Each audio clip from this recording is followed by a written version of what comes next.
Hey there, Cowboys fan. Let me ask you something straight up. After watching this offense fall apart in the biggest moments of 2024, do you honestly believe the Cowboys can head into 2025 with this current wide receiver group? Because from where I'm standing, that's just not gonna cut it. Now, let's be clear, CeeDee Lamb is a beast, no question. He's a legit WR1, and there's nothing to worry about there. But after him, who really scares defenses? Jalen Tolbert has flashed, Cavonte Turpin brings some speed, and Jalen Brooks had a couple moments. But none of them have proven they can be a reliable week in and week out threat on the outside.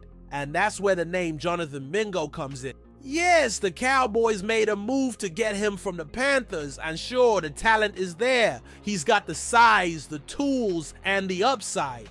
But let's be honest, if he couldn't break out in Carolina with one of the worst offenses in the league, how confident can we really be that he'll thrive in Dallas? Especially when Dak Prescott is under heavy pressure this season, the offensive line is going through changes, and Mike McCarthy is coaching for his job. It's risky business banking on just one proven receiver. If this team truly believes it can contend in 2025, and Jerry Jones keeps saying that's the goal, they need more than potential. They need production. So now the big question is, what should the front office do? Should they trade for a veteran wideout, look to free agency, or roll with what they've got? Let me know what you think in the comments. Type T if you think the team needs to make a trade. Type F if you go after someone in free agency. Type S if you're good sticking with the current squad. And hey, if you're new here, make sure you're subscribed to the channel. We're covering everything about your Dallas Cowboys. And when big news breaks, you'll hear it here first. Alright, now that we've laid out the problem, let's talk about the potential solutions. And yes, the rumor mill is spinning like crazy right now. First up, DJ Moore.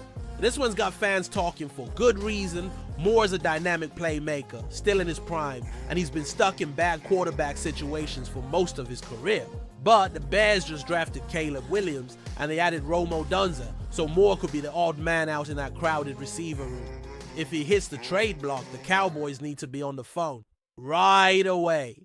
Next up, you ready for this? Amari Cooper. Yeah, I know. That might sound wild, bringing Coop back after trading him for just a 5th round pick. But let's face it, he was Dak's best route runner, and the chemistry was already there. He's in the final year of his deal in Cleveland, and the Browns might be looking to move on before they lose him for nothing. A reunion wouldn't just be nostalgic, it might actually fix this offense. And then there's Keenan Allen. The veteran was just traded to the Bears but could still be moved again if things don't click. He's not a burner, but he's one of the smartest and most reliable route runners in the league. If the Cowboys want a steady presence to take pressure off CeeDee Lamb, Allen's the guy. Of course, all three of these options would come with a cost, whether it's draft picks, salary cap space, or both. So the front office has to decide if this team is in win now mode or just pretending. So I've got to ask you, if you had to pick one of these three receivers to trade for, who would it be? Type 1 for DJ Moore, type 2 for Amari Cooper, type 3 for Keenan Allen. And tell me in the comments, what's the most you'd be willing to give up to land a WR2? A 3rd round pick? A 2nd? Maybe a player? We've got more names to go through and a lot of questions still hanging over this team. Let's keep it going. Now let's talk about another name that popped up in the middle of all these trade rumors. Jonathan Mingo. Why is Mingo even part of this conversation? Well, here's the deal. The Panthers just drafted Xavier Legette in the 1st round, and they've already got Adam Thielen, Deontay Johnson, and Terrace Marshall Jr. on the roster. That makes Mingo a potential odd man out heading into year 2. And while the Cowboys haven't been directly linked to Mingo in the media, he makes sense as a sneaky trade target, especially if Dallas is trying to avoid giving up high draft capital. Remember, Mingo was a 2nd round pick in 2023, and while he didn't light it up as a rookie, it's tough to blame him. Carolina's offense was a mess last year. Rookie quarterback, poor protection, and a coaching carousel. But the talent is real. He's got size, athleticism, and physicality, and he could thrive in the right environment. Here's where it gets interesting. The Cowboys have a history of targeting players who were misused or underdeveloped by other teams. Think about Brandon Cooks last year, or even how they tried to revive Michael Gallup's role. Mingo fits that same mold. And best of all, he's still cheap on his rookie contract. Now, would he be the WR2 answer right away? Probably not, but he could be a solid WR3 with upside and a low-risk investment that might pay off huge. So let me ask you this. If the Cowboys don't make a big splash for someone like DJ Moore or Amari Cooper, would you be okay with a low-key move for someone like Mingo instead? Type yes if you're open to a bargain buy. Type no if you want an established veteran and nothing less. Drop your thoughts in the comments and stick around because we still need to break down the internal options on this roster. Could someone already in the building step up in 2025? Let's find out in the next chapter. Alright, now let's talk about the guys already on the Cowboys roster. Because before Jerry Jones picks up the phone to talk trade, the front office is definitely asking, can someone already in this building step up? Let's start with Jalen Tolbert. He was a third-round pick back in 2022, and in year 2 he showed flashes. Not superstar flashes, but enough to raise eyebrows. He's got decent route run in good hands, and he understands the system. But the question is, can he be more than just a solid WR4? Can he push for that WR3 role and maybe even sneak into WR2 territory if needed? Then there's Kevontae Turpin. Electrifying on special teams, sure, but his offensive usage has been limited. Mike McCarthy has hinted at expanding his role, but until we see it happen consistently, it's hard to count on him as a major receiving threat. And don't forget about Jalen Brooks, who quietly made some noise during training camp last year. He's a big body target and plays tough, but he's still raw. A developmental project more than a plug-and-play solution. The reality? None of these guys have proven they can be a true WR2 behind CeeDee Lamb. There's potential, no doubt, but potential doesn't win playoff games, production does.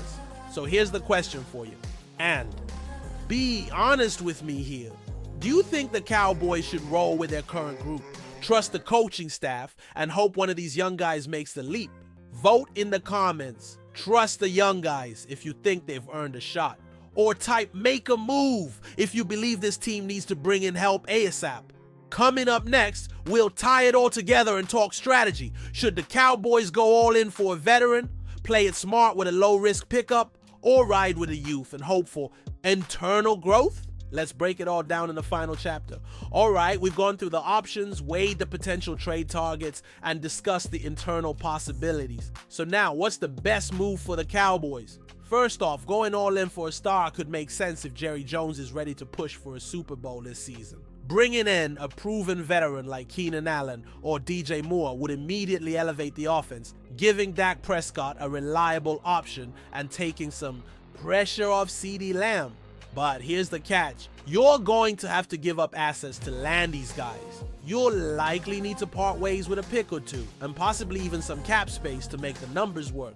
On the flip side, playing it smart with a low-risk move might be the more logical option. There are still some solid veterans available, and a mid-tier trade could land you a guy who's not necessarily a game changer, but could provide depth and stability. A receiver who can step in and be a solid WR3 with a chance to grow into a larger role. This wouldn't cost a farm, and you'd still be adding to the mix without overcommitting. Finally, there's the internal development strategy. The Cowboys have plenty of talent already on the roster, but relying on the younger players to step up and fill that gap might be a bit of a gamble. However, it's a gamble that could pay off in a big way if guys like Tolbert or Brooks take that next step. Plus, sticking with the current group could allow the Cowboys to focus on other areas of need, like strengthening the defensive line or adding depth in the secondary. But here's where you come in again. I want to know, which path should the Cowboys take? Should they make a splash and trade for a big-name guy? Should they play it safe and look for a more affordable option? Or should they just trust the young guys to develop and see what happens? Let me know what you think in the comments. Your opinion could spark some interesting discussions, and I'm really curious to hear your take on it.